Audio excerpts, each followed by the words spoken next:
10년 동안 시어머니를 모셨어요. 새벽마다 죽을 끓이고 병원을 오가고 생활비도 보탰죠. 그런데 어머니가 말씀하셨어요.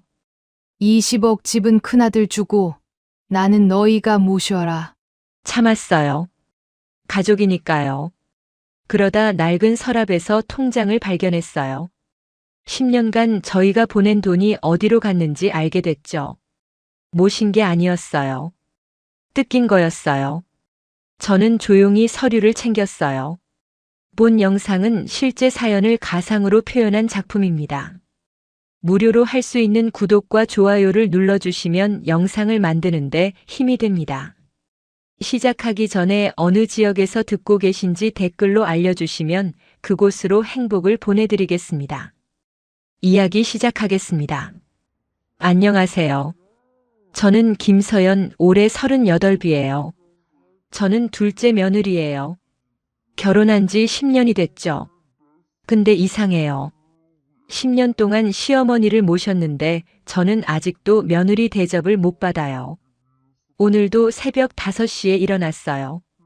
시어머니 드실 죽을 끓여야 하거든요.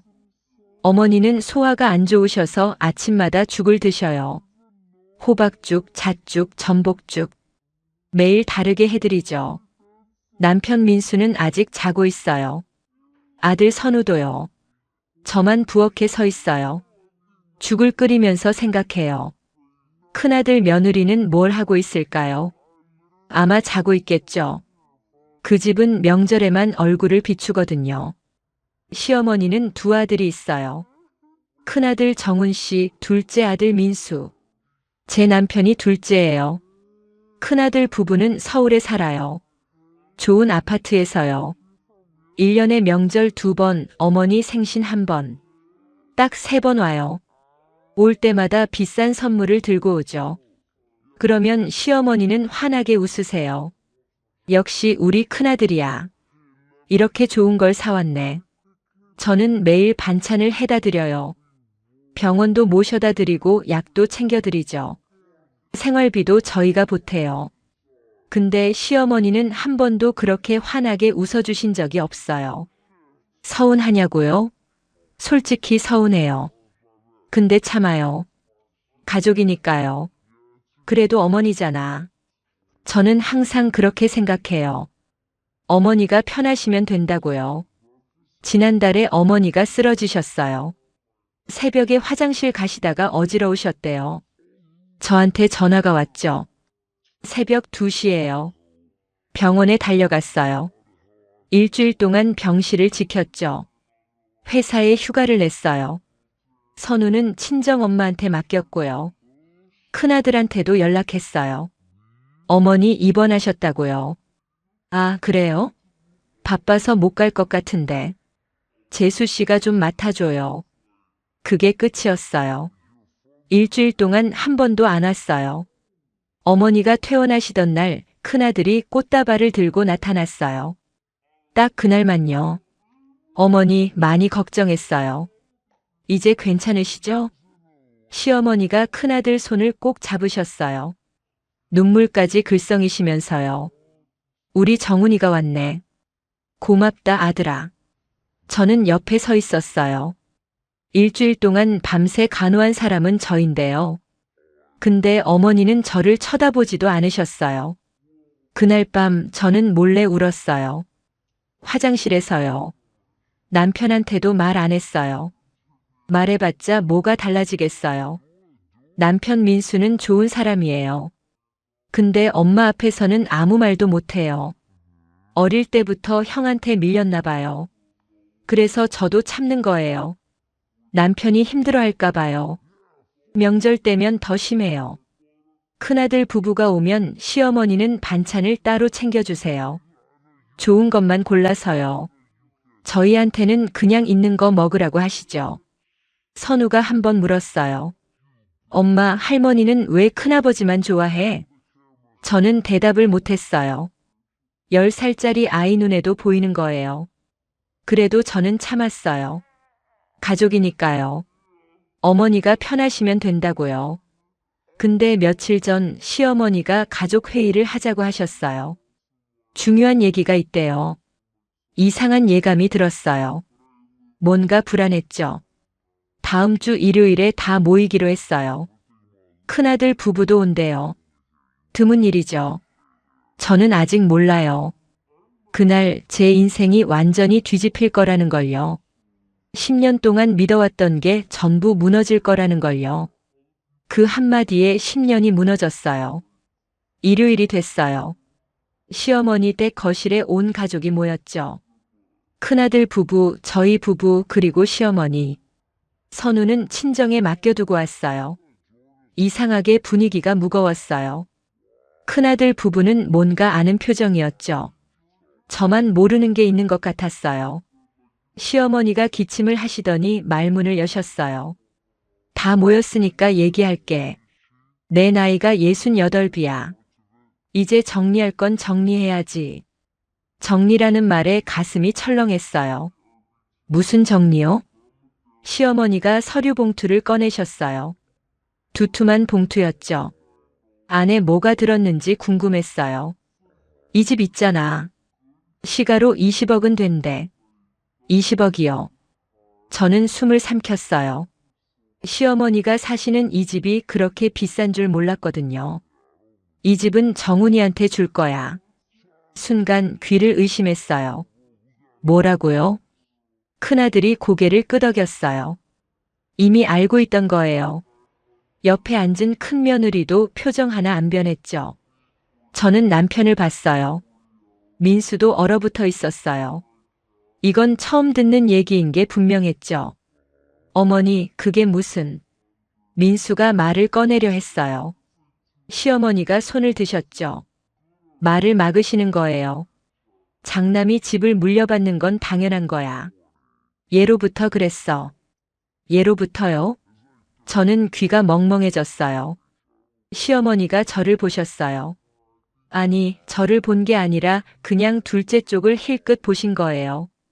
대신 나는 너희가 모셔라. 민수야, 서연이가 그동안 잘해왔으니까 앞으로도 잘하겠지. 그 순간 저는 얼음이 됐어요. 20억짜리 집은 큰아들한테 주고 저보고는 계속 모시래요. 10년 동안 모셔온 저한테 돌아오는 건 더 모시라는 말뿐이에요. 머릿속이 하얘졌어요. 10년이 스쳐 지나갔죠. 새벽에 끓인 죽들, 병원에서 밤샌 날들, 명절마다 부엌에서 보낸 시간들. 그게 전부 뭐였을까요? 큰아들이 입을 열었어요. 어머니, 저희가 집 받는 대신 용돈은 드릴게요. 걱정 마세요. 용돈이요. 저는 웃음이 나올 뻔했어요. 10년 동안 저희가 드린 생활비가 얼마인데요? 병원비가 얼마인데요? 저는 손이 떨렸어요. 참아왔던 게 터질 것 같았죠. 어머니. 제 입에서 말이 나왔어요. 모두가 저를 봤죠. 그럼 저는 뭔가요? 거실이 조용해졌어요. 시어머니가 눈을 크게 뜨셨죠. 제가 말대꾸를 할 줄 몰랐나 봐요. 10년 동안 제가 뭘 했는지 아세요? 새벽마다 죽 끓이고 병원 모시고 생활비 보태고. 그런데 저한테는 계속 모시라는 말뿐이에요. 목소리가 떨렸어요. 참으려고 했는데 안 됐죠. 시어머니가 얼굴을 찌푸리셨어요. 그게 며느리가 할 일이지. 뭘 바라고 한 거야? 며느리가 할 일이래요. 그 말이 가슴에 박혔어요. 맞아요. 저는 며느리예요. 근데 큰 며느리도 며느리잖아요. 왜 저만 해야 해요? 저는 자리에서 일어났어요. 더 있으면 울 것 같았거든요. 저 먼저 가볼게요. 뒤도 안 돌아보고 나왔어요. 집으로 오는 길 저는 차 안에서 펑펑 울었어요. 분해서요. 억울해서요. 10년이 아깝지 않다면 거짓말이에요. 저는 가족이 아니었어요. 도구였어요. 편할 때 쓰고 다 쓰면 버리는 도구요. 그날 밤 잠이 안 왔어요. 천장만 보고 있었죠. 새벽에 문득 생각났어요. 시어머니 방 서랍에 있던 낡은 통장이요. 예전에 청소하다가 본 적이 있거든요. 이상한 숫자들이 적혀 있었는데 그때는 그냥 넘겼어요. 뭔가 찜찜했어요. 그 통장을 다시 봐야 할 것 같았죠. 저는 아직 몰랐어요. 그 통장이 모든 진실을 담고 있다는 걸요. 진실은 낡은 서랍 속에 있었어요. 며칠 후 저는 시어머니 댁에 갔어요. 평소처럼 반찬을 가져다 드린다는 핑계로요. 시어머니는 낮잠을 주무시고 계셨죠. 저는 조용히 안방으로 갔어요. 심장이 두근거렸죠. 나쁜 짓을 하는 것 같았지만 알아야 했어요. 뭔가 이상했거든요. 서랍을 열었어요. 낡은 통장이 있었죠. 그리고 그 밑에 두꺼운 서류 뭉치가 있었어요. 손이 떨렸어요. 통장을 펼쳤죠. 눈앞이 캄캄해졌어요. 통장에는 매달 돈이 들어온 기록이 있었어요. 10년 동안 꾸준히요. 보낸 사람 이름을 보는 순간 저는 숨이 막혔어요. 이민수. 제 남편 이름이었어요. 저희가 보낸 생활비였죠. 매달 200만 원씩. 10년이면 2억 4천만 원이에요. 근데 이상한 점이 있었어요. 생활비로 쓰인 흔적이 거의 없었어요. 돈이 들어오면 며칠 뒤에 다른 계좌로 빠져나갔죠. 그 계좌 이름을 봤어요. 주택청약저축이었어요. 저는 서류 뭉치를 꺼냈어요. 손이 떨려서 종이가 바스락거렸죠. 부동산 계약서였어요. 이 집 20억짜리 이 집의 계약서요. 날짜를 보니까 8년 전이었어요. 계약서 뒤에 메모가 있었어요. 시어머니 글씨였죠. 민순의 생활비 손자 교육비 명목으로 받은 돈 정리. 정훈이 집 자금으로 활용. 저는 그 자리에 주저앉았어요. 이해가 됐어요. 전부 다요.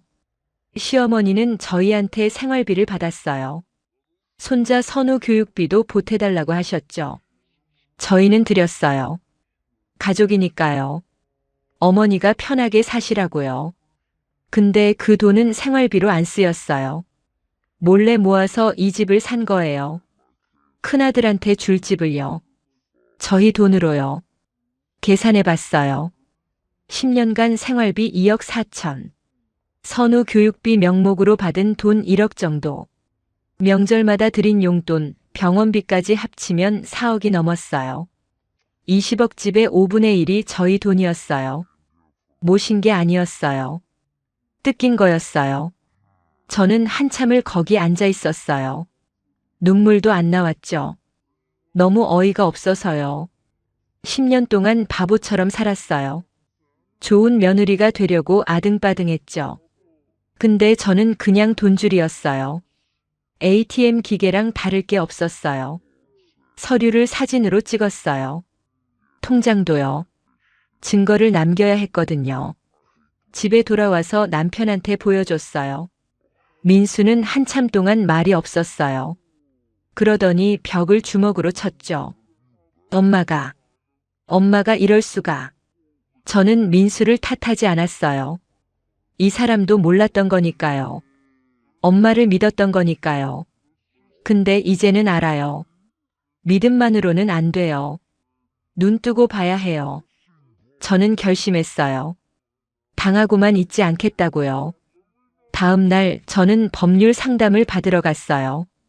변호사 선생님이 서류를 보시더니 고개를 끄덕였어요. 증거가 충분해요. 부당이득 반환 청구가 가능합니다. 부당이득이래요. 쉽게 말하면 부당하게 가져간 돈을 돌려달라고 할 수 있대요. 저는 큰 돈을 원하는 게 아니에요. 그냥 공정했으면 좋겠어요. 10년 동안 저만 손해보는 건 싫어요. 변호사 선생님이 물었어요. 어떻게 하시겠어요? 저는 대답했어요. 끝까지 해볼게요. 이제 제 차례예요. 조용히 하지만 확실하게요. 시어머니는 아직 모르세요. 제가 뭘 알게 됐는지요. 제가 뭘 준비하고 있는지요. 곧 아시게 될 거예요. 다음 가족 모임에서요. 가장 무서운 복수는 소리 없이 찾아와요. 다시 가족 모임이 열렸어요. 시어머니가 부르신 게 아니에요. 제가 요청한 거예요. 할 말이 있다고요. 시어머니는 의아해 하셨죠. 큰아들 부부도 왔어요. 귀찮다는 표정이었지만요. 거실에 다 모였어요. 저는 서류 봉투를 들고 있었죠. 심장이 빠르게 뛰었지만 손은 떨리지 않았어요. 시어머니가 먼저 말씀하셨어요. 뭔 얘긴데 이렇게 모이래? 저는 서류 봉투를 식탁 위에 올렸어요. 천천히 꺼냈죠. 통장 사본, 계약서, 메모지 사진들이요. 어머니, 이거 아시죠? 시어머니 얼굴이 굳어졌어요. 본인 글씨를 알아보신 거죠. 저는 담담하게 말했어요. 10년간 저희가 보낸 생활비가 어디로 갔는지, 손자 교육비 명목으로 받은 돈이 뭐에 쓰였는지, 전부 다요. 큰아들 부부가 서로를 쳐다봤어요. 몰랐던 거예요. 본인들이 받을 집이 어떻게 만들어졌는지요. 시어머니가 버럭 소리를 지르셨어요. 네가 뭔데 남의 서랍을 뒤져. 남의 서랍이래요. 저는 웃음이 나왔어요. 10년 동안 그 집 구석구석을 청소한 사람이 저인데요. 저는 차분하게 대답했어요. 어머니, 저는 화내려고 온 게 아니에요. 그냥 공정하게 하자는 거예요. 변호사 선생님이 써주신 서류를 꺼냈어요. 부당이득 반환 청구서였죠. 저희가 드린 돈 중에서 실제 생활비로 안 쓰인 금액이요. 계산해 봤더니 3억이 넘어요. 그 돈은 돌려받겠습니다. 시어머니가 할 말을 잃으셨어요. 큰아들이 끼어들었죠. 재수 씨, 이게 가족한테 할 짓이에요? 저는 큰아들을 똑바로 봤어요. 아주버님 20억 집 받으시면서 저한테 가족 얘기하지 마세요. 저는 10년 동안 가족처럼 살았는데 돌아온 건 못이라는 말뿐이었거든요. 큰아들이 입을 다물었어요. 할 말이 없었겠죠. 남편 민수가 드디어 입을 열었어요. 처음으로 엄마 앞에서 자기 목소리를 냈죠. 엄마, 서연이 말이 맞아. 이건 너무한 거야. 시어머니가 민수를 노려보셨어요. 근데 민수는 피하지 않았어요. 저 옆에 서 있었죠. 저는 마지막으로 말했어요.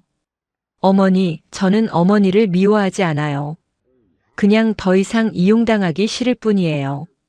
가방을 들고 일어섰죠. 집 받으신 분이 모시세요. 저는 제 아이를 지켜야 해서요. 그게 제 마지막 인사였어요. 집으로 오는 길 저는 울지 않았어요. 오히려 마음이 편했죠. 10년 만에 처음으로 숨을 제대로 쉬는 것 같았어요. 며칠 후 소식이 들려왔어요. 시어머니가 큰아들한테 전화하셨대요. 이제 너희가 모셔라. 근데 큰아들 부부가 거절했대요. 바쁘다고요. 일 때문에 안 된다고요.